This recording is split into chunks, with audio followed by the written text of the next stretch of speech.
Hey YouTube, it's Mark, And Rocky. and we are This Cruise Life. Norwegian Cruise Line is bringing us another brand new ship, and we did hours of digging across the deck plans, press releases, social media chatter, and our own experience to answer the question, how does the upcoming Norwegian Aqua compare to the already popular Norwegian Prima? Is Aqua just a slightly upgraded Prima? Or are we looking at a game-changing cruise experience? Let's dive in and compare these two ships.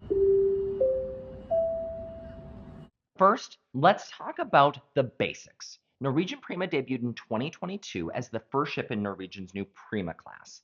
The cruise line promised a ship with the highest staffing levels and space ratio of any new cruise ship out there. The ship would feature more luxurious designs, amazing infinity pools, and a new concept for the cruise line with outdoor spaces as well as dining. And the marketing worked. Upon opening bookings, Prima shattered Norwegian's previous records. She had the best first day and best week of sales ever in the company's history. And not just by a little bit. She's doubled the previous record held by Norwegian Bliss in 2018. Now here comes Norwegian Aqua, set to launch in 2025 as the very first ship in the Prima Plus class. The ship is about 10% larger, coming in at 156,300 gross tons and promises exciting new features. But how different is it really? Hmm. Let's look at 40 differences between Norwegian Prima and Norwegian Aqua side by side. Okay. Now, some of these are small tweaks, whereas others are overhauls of spaces or new concepts altogether. First, let's start with a couple changes coming to the Indulge food hall initially introduced on Norwegian Prima. Aqua keeps this concept, which we love, where you can order food via a tablet from 8 to 10 different food venues. However, Aqua scraps the Starbucks in this space in favor of more seating. If you're already familiar with Prima's twin sister Viva, you're aware of this change, as Norwegian was quick to remove Starbucks on the second Prima class ship based on feedback and limited usage. Yes. Additionally, Aqua introduces a new complimentary dining concept in Indulge Food Hall called Plantery.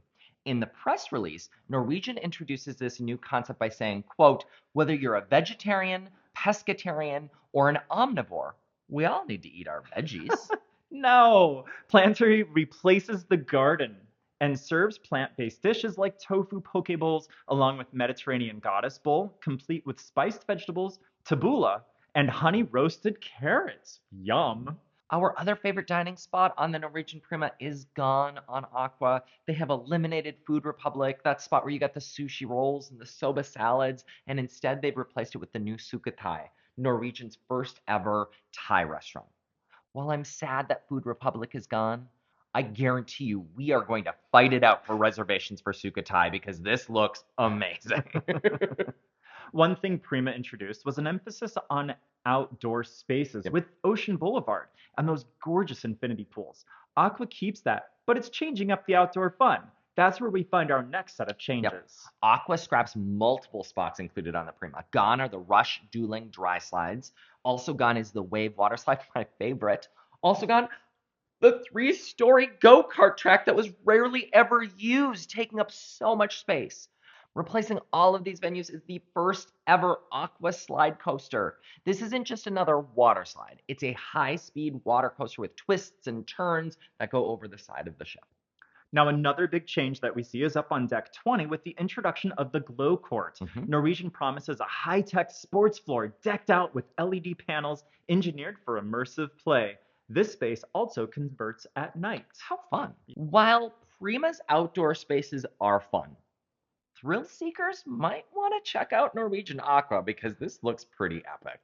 The other change in this space on deck 18 is the introduction of a new bar called the Bullseye Bar. While a bar was originally introduced on the Prima and Viva, it was ripped out in 2024 in favor of the Norwegian teen club space called Entourage, a seeming oversight of the cruise line to forget to put this on the Prima class. What? Now, Entourage is still here on Aqua, but it's moved down to deck 14, right below Splash Academy on deck 15. So now all of the kids' areas are together, which we appreciate. Thank you. Speaking of venue swaps, Cagney's leaves deck 6 altogether and moves up to deck 7, taking over Le Bistro's space on the port side of the ship. We love how they've redesigned the entrance to this venue, shifting the doorway to face Metropolitan Bar and Lounge instead of down that random hallway that you had to walk down to hunt for Le Bistro. Smart move, Norwegian. Now, don't worry, Le Bistro isn't gone. It just moves to where Hasuki, the ship's teppanyaki specialty dining restaurant, was located at the aft of Deck 7. And then Hasuki moves down to Deck 6, where the old Cagney's was. Oh my gosh. Now, the new Hasuki Teppanyaki Grill promises to be the largest in Norwegian's fleet, with 9 different stations accommodating almost 160 diners for teppanyaki experience. According to Norwegian, the venues were relocated to reduce crowding and improve flow. We'll see if this musical chairs actually makes an impact, though. That's not the last of the swaps we see on board Aqua. Sticking with venue swaps, Belvedere Bar, our favorite from Prima, swaps places with the Whiskey Bar on Deck 8 in the Penrose Atrium. Several people actually commented on our cruise that the vibe of Belvedere felt more like a whiskey bar, and they wouldn't be surprised to see this change in time. Sure enough, Aqua has made that change. But not only did they move the whiskey bar down to Deck 6 aft, they added an entirely new bar back there called Swirl Wine Bar. We're not sure how we feel about the concept art of this new venue, but we'll definitely check it out for you in early April and let you know. And the final move that I want to mention is the Improv, a space that's received a ton of negative feedback on Prima due to its small size. This venue moves to Deck 6 midship, taking over some former casino space. In the place of the Improv, Norwegian has moved some of their shops and boutiques. Wait a minute. Norwegian Cruise Line isn't going to shrink their casino for a karaoke bar. Let's talk about some of the expanded spaces on board, starting with that casino. Yes. According to the deck plan for Aqua, the casino is expansive and now extends into the Penrose Atrium. Weird. Based on some of the other concept art, we know this isn't fully accurate, but we'll bring you the lowdown on the casino once we're on board. The VIP casino actually moved from the port side, tucked behind Penrose Atrium Bar, to the center of the ship at the back of the atrium, replacing that restroom that was there, as well as some casino space on the Prima. This opens up for more lounging and easy access to the Penrose Atrium Bar, which we love. Love that. With the casino expansion and changes, the crew's next desk actually moves from Deck 6 up to Deck 7. Right. And then another swap up there on Deck 7 is Shorex and the internet desk just swap sides.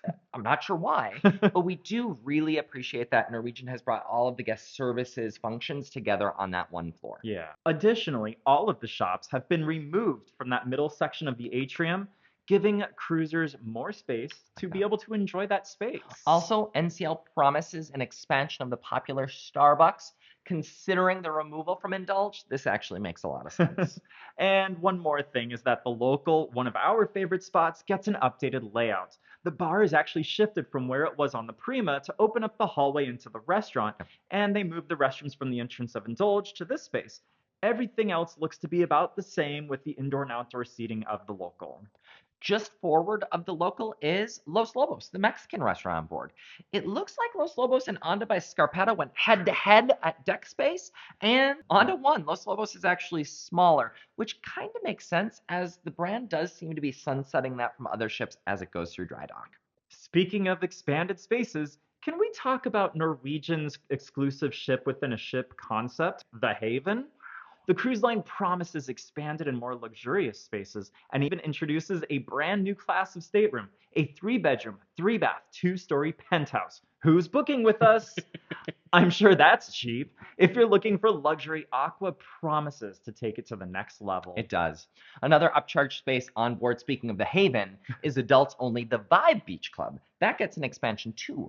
According to Norwegian, that space doubles in size, meaning you've got more space to lounge, you've got a new waterfall, you've got a bar back there. It's going to be huge. We also see an expanded pool deck. With the removal of the racetrack, the space on Deck 17 nearly doubles. This makes more sense based on passenger feedback on the Prima class. There will also be more space to lay out and more space to have deck parties with pool shifting back just a little bit. Yes. Plus, with the removal of the wave water slide, we talked about that previously, you also open up all of that space where the runout was for even more lounging. Speaking of more deck space to lounge, with the removal of the rush, there's more deck space on Deck 8 as well, where that slide previously ran out.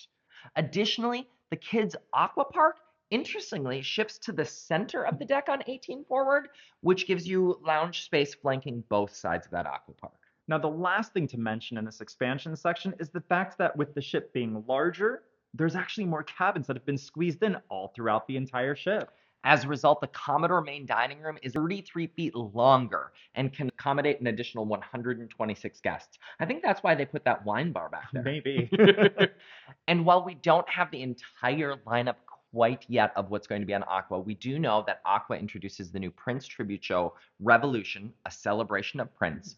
The original show celebrates Prince's life, his music, featuring several of the singer's iconic songs. Also new to the Aqua is Elements, the World Expanded.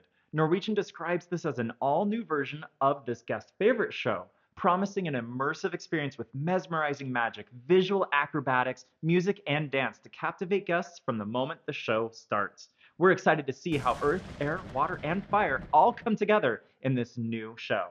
Mesmerizing. I want to be part of Norwegian's marketing department.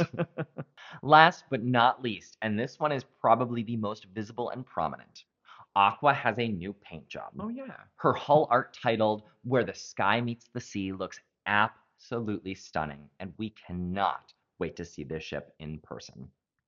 Let's wrap up with a couple of things that we still need to dig a little more deeper into once we get on board, starting with the Aqua Game Zone. This space takes over the Galaxy Pavilion space on the Norwegian Prima. While Norwegian does promise to still include state-of-the-art VR games and retro arcade games, the renderings also show the introduction of a new bowling alley. Will this space still have a dark ride and escape room? Stay tuned to find out. Indulge Food Hall also has a little bit of a question mark. While Norwegian's website lists Coco's in the text for Aqua, that's that upcharged chocolate bar and milkshakes bar, the Viva removed it to make more seating as well as the desserts bar on board.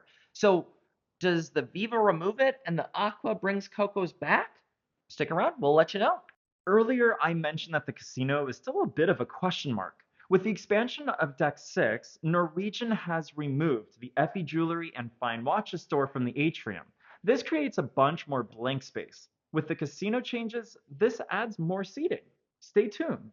So which ship should you choose? If you love the Prima class experience and want to cruise right now, Prima is already an amazing choice. But if you're excited about new thrills and upgraded haven and a few new surprises along the way, Aqua is probably worth the wait.